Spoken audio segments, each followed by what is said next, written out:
Welcome, everyone, to the NoDQ.com live recap of Monday Night Raw for March 24th, 2025. Raw was in Glasgow, Scotland, meaning once again, Monday Night Raw airing early in the United States, 4 p.m. Eastern. It is 6:26 right now. Raw clocked in at about 2 hours, 20 minutes. Let's talk about the show as we head closer to WrestleMania 41.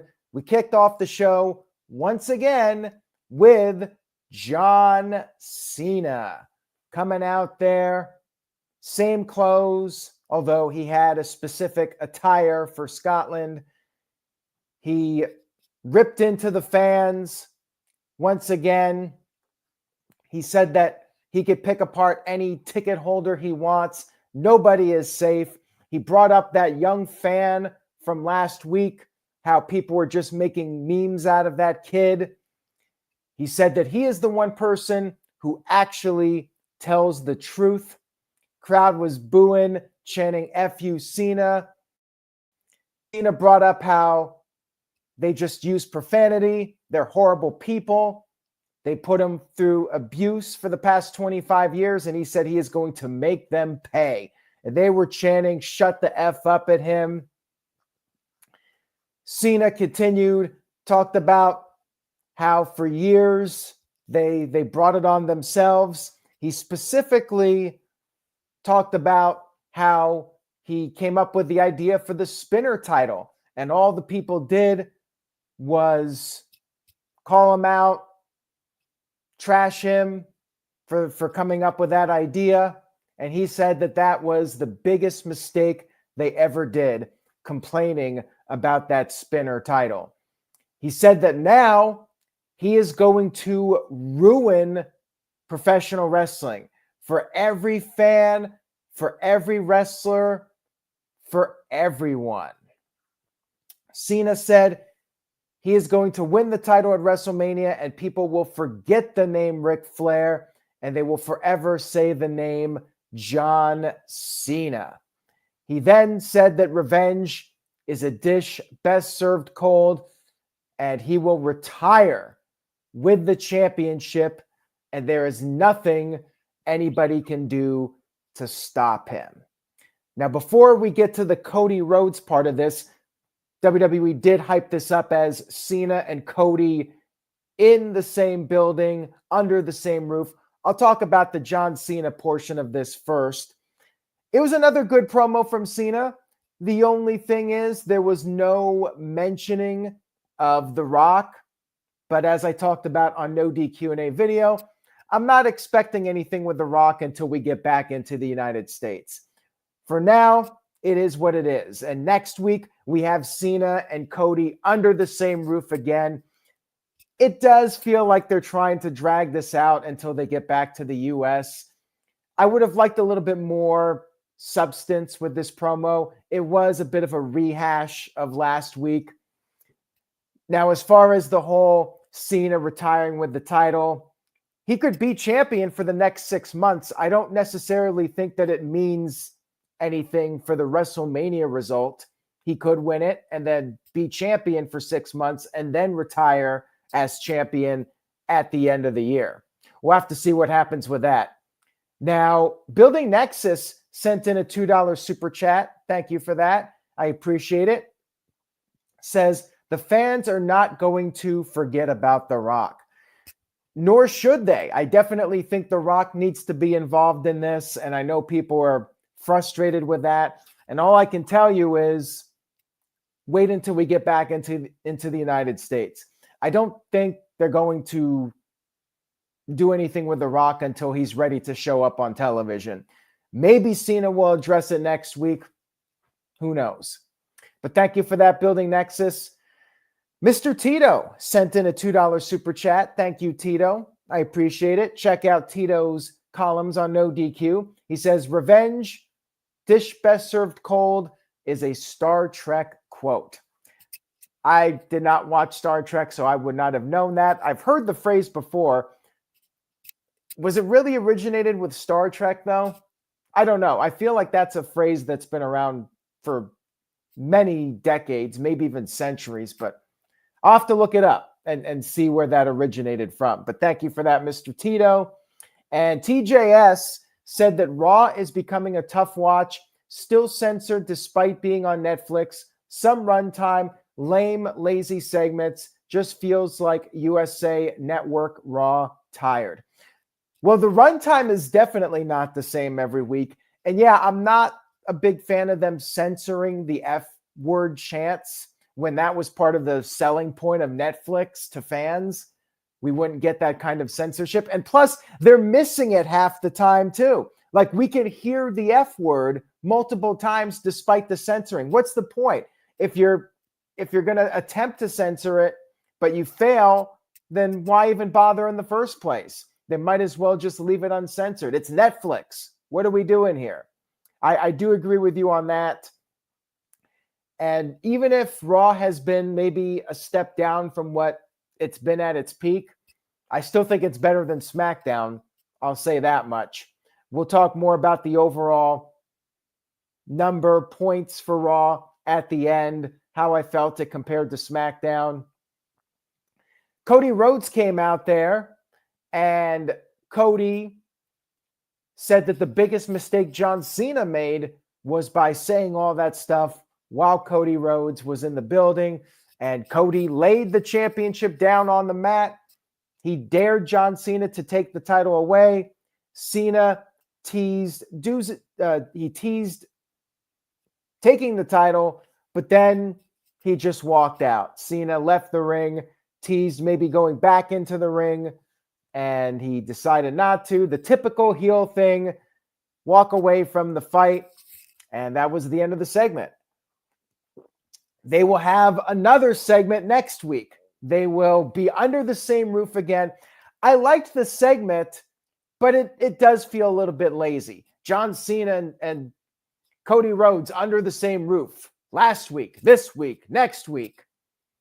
I just want to see a little bit more substance to these promos and maybe advance the storylines a little bit more. But for what it was good. I did like Cena's promo, and I felt Cody did well, even though Mr. Tito said he looked like a doofus. It was your standard babyface action by Cody to dare Cena to take the title, and Cena backed off. I thought it was overall a good opening to the show. We had Jey Uso and his mystery partner going up against A-Town Down Under. But before we get to that, shout out to Hamp Connell, who sent in a $10 super chat. Thank you very much for that, Hamp. I do appreciate it. And Hamp, we got to get you on the No DQ review soon. Maybe the night after or 2 nights after WrestleMania, we can get you on. Maybe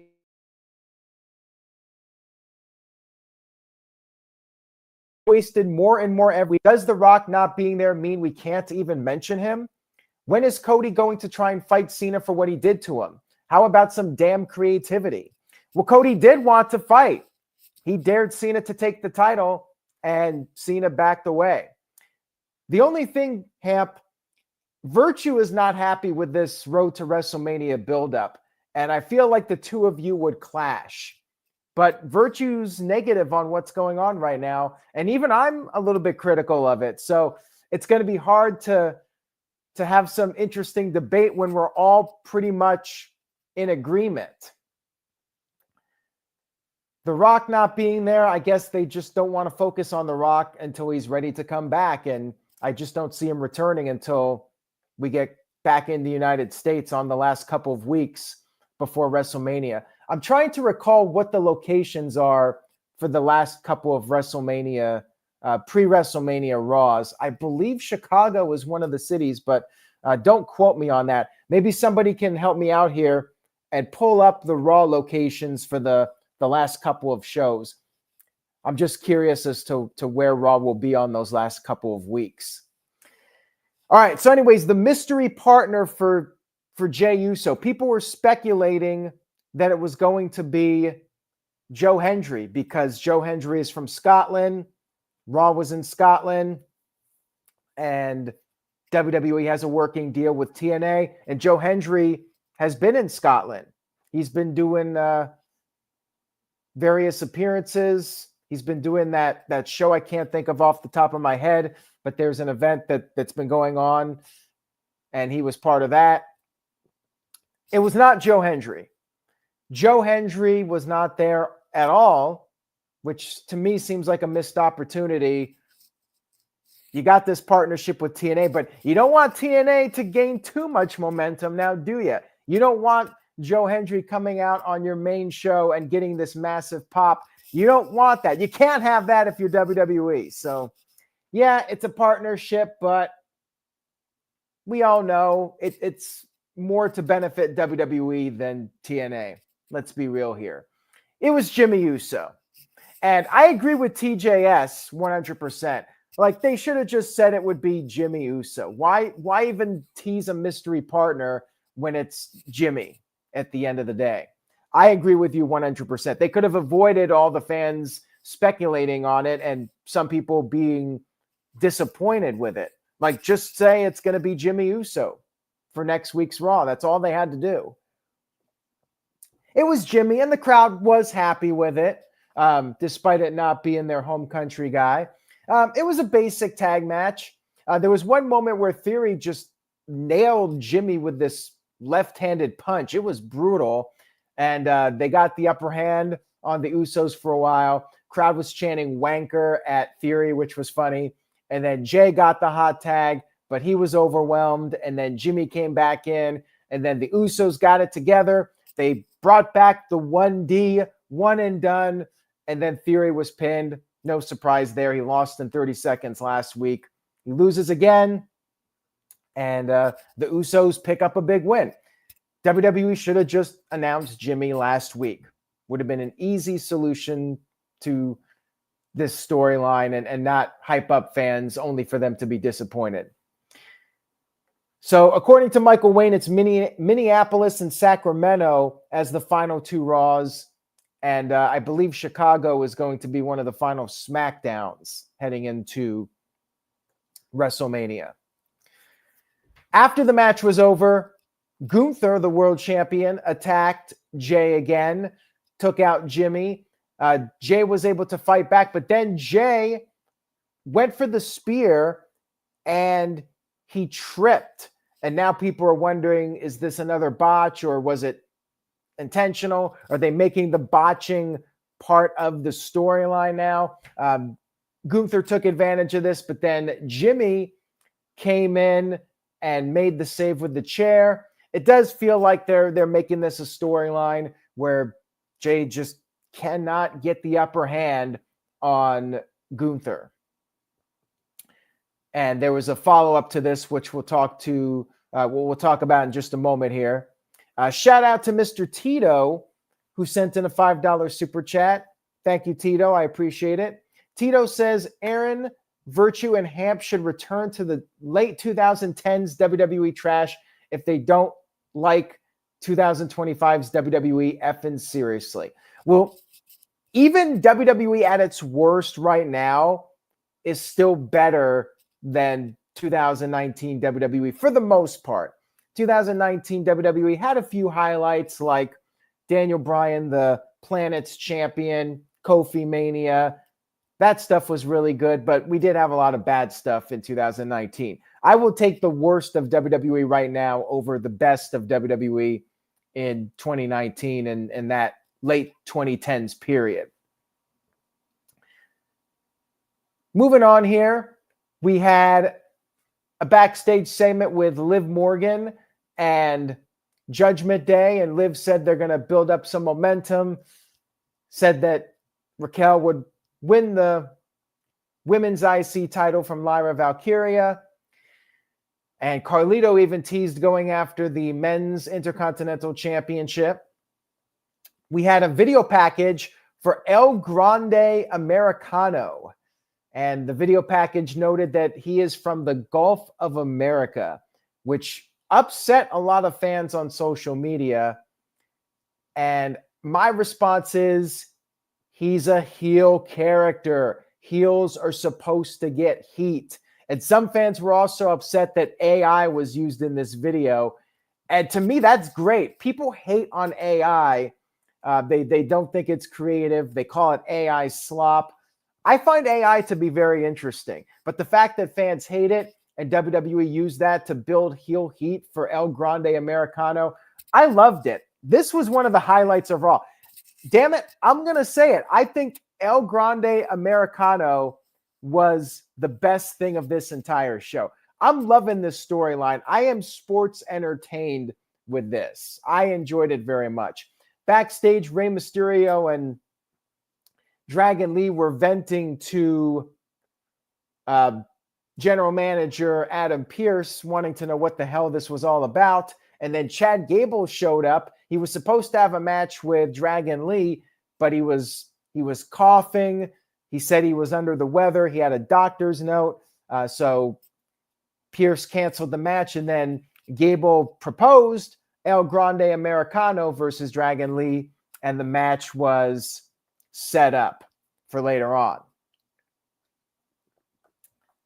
We had Lyra Valkyria defending her IC title against Raquel. Good match here. It was very much your big person versus little person match with the power versus the speed. Raquel showing her strength in this one. Swung Lyra around, and Lyra tried to target the knees, but then made the mistake of attempting to suplex Lyra or suplexing Raquel. Could not get her up. And then Lyra tried to come off the top rope, but she got caught with a big boot from Raquel. And then after the break, Lyra got distracted as Liv Morgan put Raquel's foot on the rope, and Lyra took out Liv Morgan, but then Raquel got the upper hand, went for the Tejana bomb, but Lyra countered it and got the 1-2-3 victory. And then immediately after the match, we got the post-match attack. But then Bayley ran out there and made the save. Bayley picked up the championship, but then handed it over to Lyra. Maybe this is going to be a WrestleMania match. Bayley versus Lyra Valkyria for the women's IC title. It was good. It was a good segment. We had Pat McAfee showing off the kilt that he got in Glasgow, Scotland. So Pat McAfee was back on commentary this week, and I love Pat. I think he's very entertaining. Corey is good too, but Pat to me is top tier. We had the Usos backstage, and this was the follow-up to the earlier segment. Jimmy was saying Jey will lose again. Jimmy said Jey cannot beat Gunther in his current state. Jimmy said we need the right-hand man Jey again. We need the Jey that won the Royal Rumble. And then Jimmy approached Gunther and proposed a match, Jimmy versus Gunther for next week. Gunther said this was fine as long as Jimmy doesn't trip and fall like Jey. And Jimmy did not appreciate this disrespect. He slapped Gunther hard, and Gunther sold it too. This was quite the slap from Jimmy. I liked this. Nice setup for next week. And my feeling is Jimmy is going to pay the price next week. We're going to see a beatdown, and to me, we're going to get a good angle to build up some heat for this match. I think Gunther's got to take Jimmy out and put him on a stretcher. Like, they need to really sell this storyline and make it feel like a main event caliber storyline. Jimmy needs to be hospitalized at the hands of Gunther next week. They really got to do something severe to Jimmy. He needs to damn near kill Jimmy on next week's show. Hopefully they deliver with that. That's what I think they need to do. Jimmy needs a serious beatdown next week. Next segment, we had Adam Pearce with the contract for the women's championship match. Made it clear that Rhea Ripley is not in it. Io Sky, the women's champion, came out there and said she'll fight both of them. Then Bianca Belair came down and said Rhea has to earn it. She doesn't deserve it if she doesn't earn it. And then Rhea Ripley came out there, one of these types of segments, and said she wanted her rematch. Bianca said the rematch can happen after WrestleMania. Things were getting heated again with the three women. So Pierce yelled at them and then said next week, Rhea will get her rematch and the winner will face Bianca at WrestleMania. We had a fight break out with the three of them, and Bianca was the last woman standing, held up the championship. So next week, I suspect it's going to be a DQ or something like that to set up the three-way. Pretty obvious what's going to happen. And, Rhea's going to be in the match. The crowd booed when Pierce said Rhea's not in it. She's obviously going to be in it. This guy Experience sent in a $2 super chat. Thank you for that. Much appreciated. Says they finally need to end the lame Valkyria title run. Well, Bayley might end up being the one to end it. We'll see. But then again, the whole point of the women's IC title is to build up your up-and-coming superstars. Do you really need the veteran in Bayley holding the title? I like Valkyria. I think that it's good that they're giving her some wins, build her up as a credible champion. I don't have a problem with her being champion. Backstage, Dominic Mysterio once again brought up the idea to Penta about Penta becoming part of Judgment Day, told him to think about it. That was setting up the main event, Penta versus Braun Breaker for the men's IC title. Backstage, New Day confronted Adam Pearce. Maybe we're going to see New Day versus the Viking Raiders at WrestleMania. There was a Viking Raiders video package. And then Adam Pearce revealed that Bianca Belair will be the special guest referee for the Rhea Ripley Io Sky match next week. So yeah, definitely some shenanigans coming. Next up, we had Dragon Lee versus El Grande Americano, who came out to a mariachi version of Stars and Stripes Forever. It was great. If this was Def Rebel, this is a top 10 Def Rebel remix of a song. I loved it. And he's coming out there in the red, white, and blue. This was a hell of a match, too.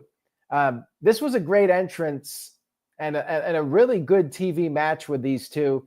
He was doing the Chad Gable moves. Cole accidentally called him Gable. He was doing the suplexes. Dragon Lee doing some of his signature moves like the top rope stomp to the outside of the ring. Both guys barely beat the 10 count. They were chopping each other. And then Lee got tossed into the corner and fortunately didn't break his damn neck. And then Lee was on the verge of perhaps winning. But then you had, I was almost going to call him Gable, not Chad Gable. El Grande Americano pulled off Dragon Lee's mask and then beat him by submission with the ankle lock. I have to tell you, this young kid, this El Grande Americano, this youngster's going places. He's got a lot of momentum.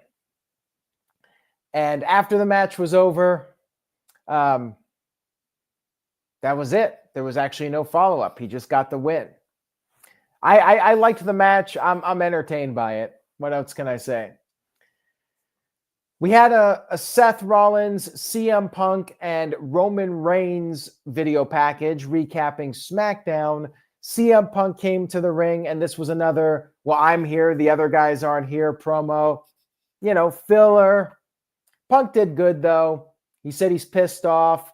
He still hasn't gotten what he wants, or has he? Which I presume is referencing the main event spot of WrestleMania. And he said the more things change, the more they stay the same. He said he works with children, which of course is a reference to what he said after All Out that led to the backstage brawl with the Elite. Crowd didn't really react to it. Despite WWE being in Scotland, the crowd still didn't pop for that. Quite frankly, it's 2025. He should probably just move on from it.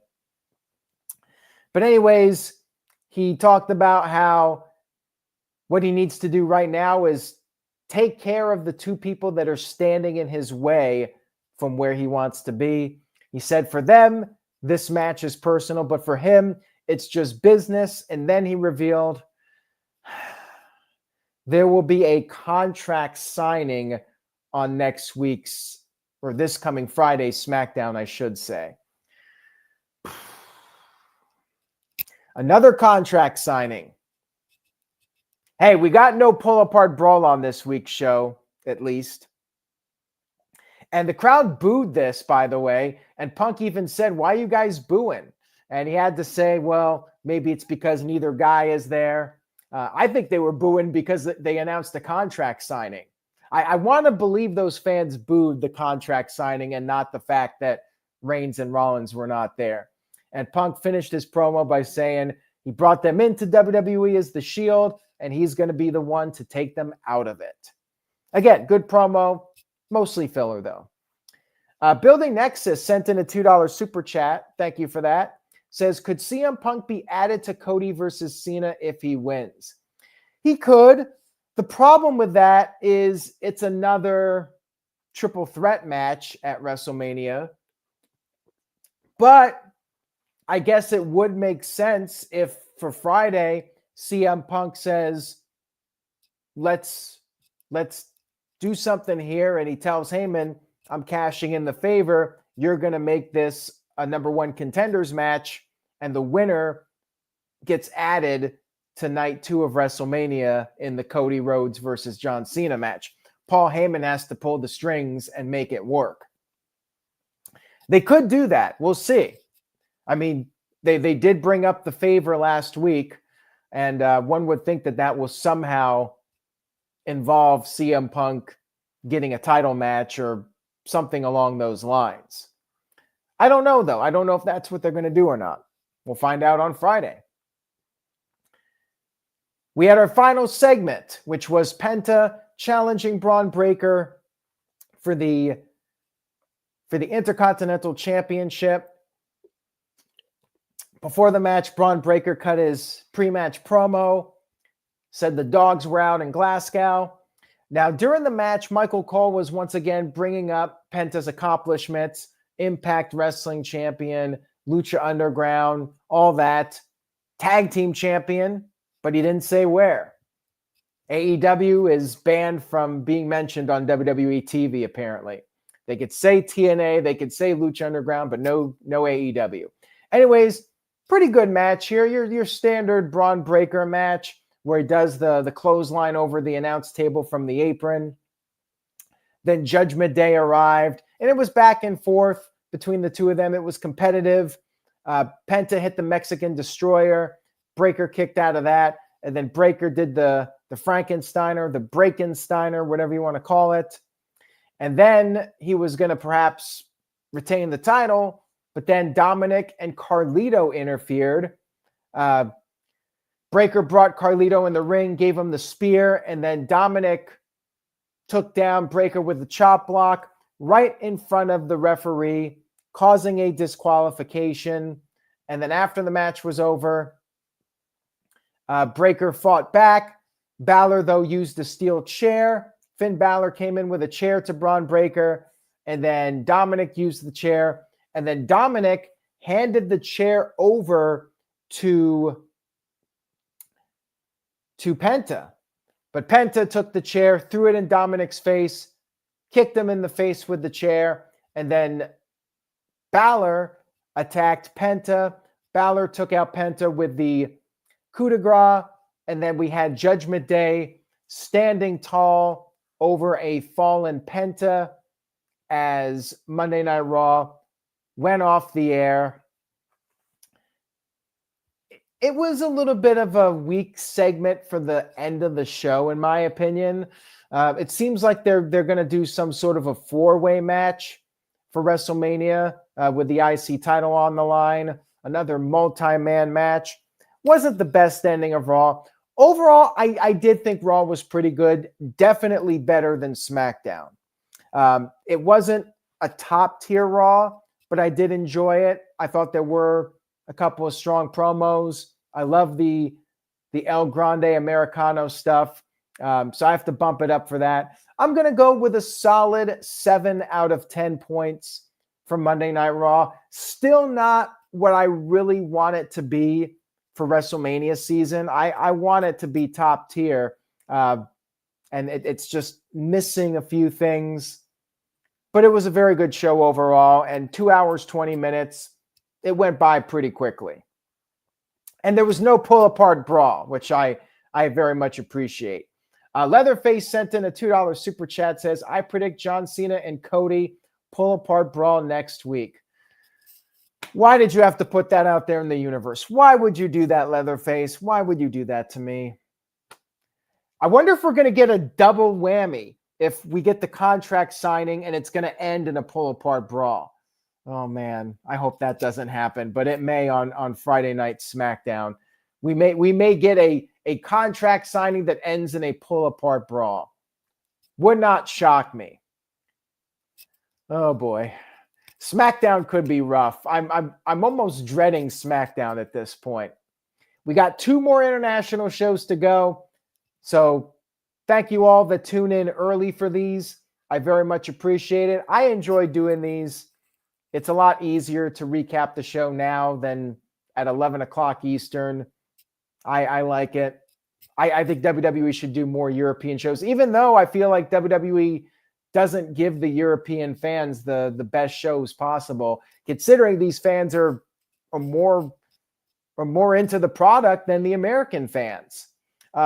I don't think Glasgow was the best of the European crowds, maybe the weakest, but they were still above average from your U.S. crowds. And I'm looking forward to the European tour coming up this summer. Anyways, guys, that's all I got for tonight. And shout out to Michael, who sent in a $2 super chat, says, the Shockmaster gets Hall of Fame spot finally. That's right, natural disasters in the Hall of Fame. I guess we'll have to wait one more week, or one more year, I should say, for Demolition, even though they do have the Legends deals now. Maybe it came together too late. Hopefully next year we get Demolition. They're the ones I really want in. Happy for natural disasters. Earthquake was great back in the day. The Typhoon character was good too, but Earthquake to me was the real star of the team. Fred Ottman also did the Shockmaster, which was entertaining for what it was. And I did like Tugboat as well. I'm happy for those guys. Thank you all for watching. Much love and appreciation to you all. Stay tuned to NoDQ.com for the very latest. Say yes to No DQ, and I will see you all next time.